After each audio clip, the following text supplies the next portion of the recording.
Melissa here. So today I just wanted to do a really quick rant. I am just about ready to finish my lunch for the day. So I just want to do a really quick rant on expectations versus goals. So I have recently been dealing with a lot of internal stuff lately. Not bad stuff, don't get me wrong, but a lot of internal stuff lately where I've really been contemplating my expectations versus my goals. And it got me to thinking about how we often confuse expectations and goals, or how we have expectations but we don't have goals, or we think our goals are goals but they're not, they're actually expectations.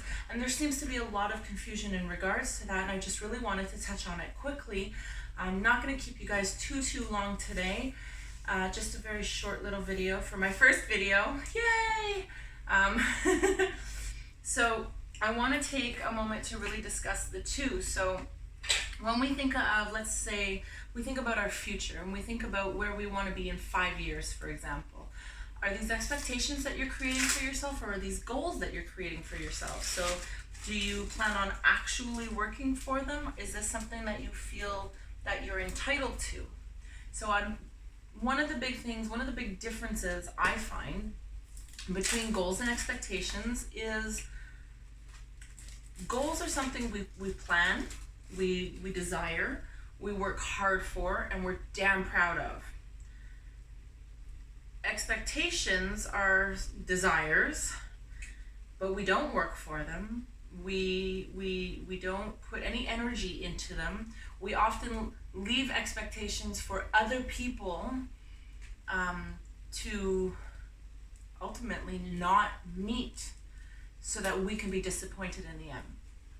Which, I mean, let's be honest, it's kind of crazy if you think about it in that direction. Frank's Red Hot, love this stuff. Only this one, the buffalo chicken one's very yummy.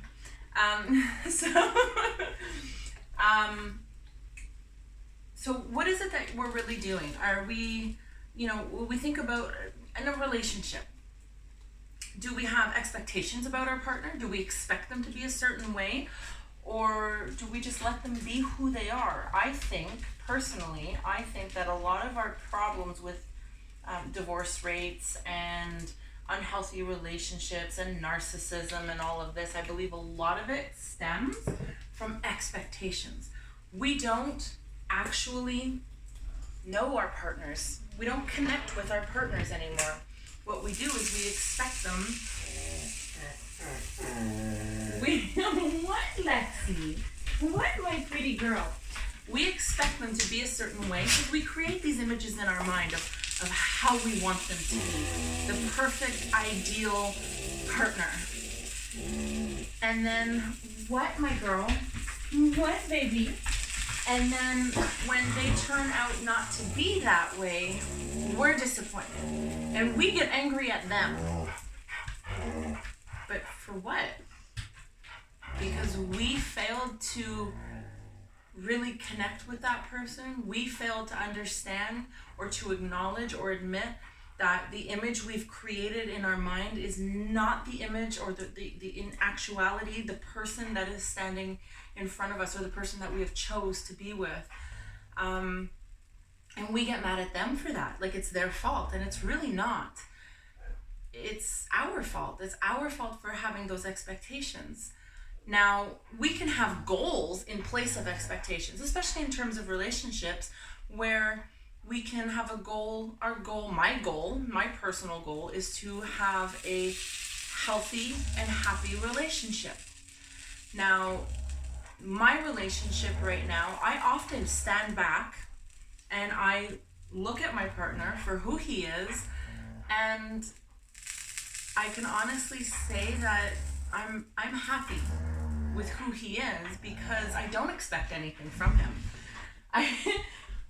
My little girl, however, is expecting me to open the door and let her out, I think. And there goes my other one. So my point is that in previous relationships, I had expectations of who my partner was. I expected them to be a certain way.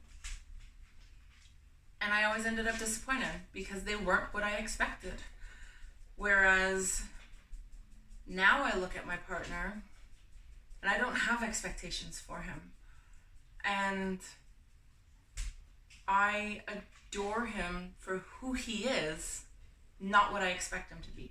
There is no image in my mind of who I think he is, or who he could be, or who he should be. I don't have any of those expectations. And I'm very satisfied with my relationship. I feel very fulfilled. I'm at peace with my relationship. When this is something new for me, this is something that I've never experienced before, because I've always had an expectation in my mind about how my relationship should be. So, my Lex, you are very vocal, darling. You know that? Yes, you are, sweetheart. Mwah, give me kisses. Go, girl. Okay, go on, sweetheart. Here she goes. So, I think the whole point of this is just really to sit back and take that time to really contemplate your own expectations. And this does involve being very, very real with yourself, which can be difficult because it is hard to be real, and we don't always want to be real, because then we have to face truths about ourselves that we may not want to face. But we have to, in order to attain that happiness that we're all looking for, because you don't find it out in the world.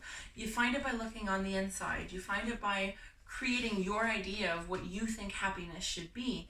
And I firmly believe that it does begin with letting go of all expectations. Don't expect anything in life, and you will find that you are much, much happier. All right, guys, I'm getting hungry and this looks delicious, so I'm going to eat my lunch and we will talk soon.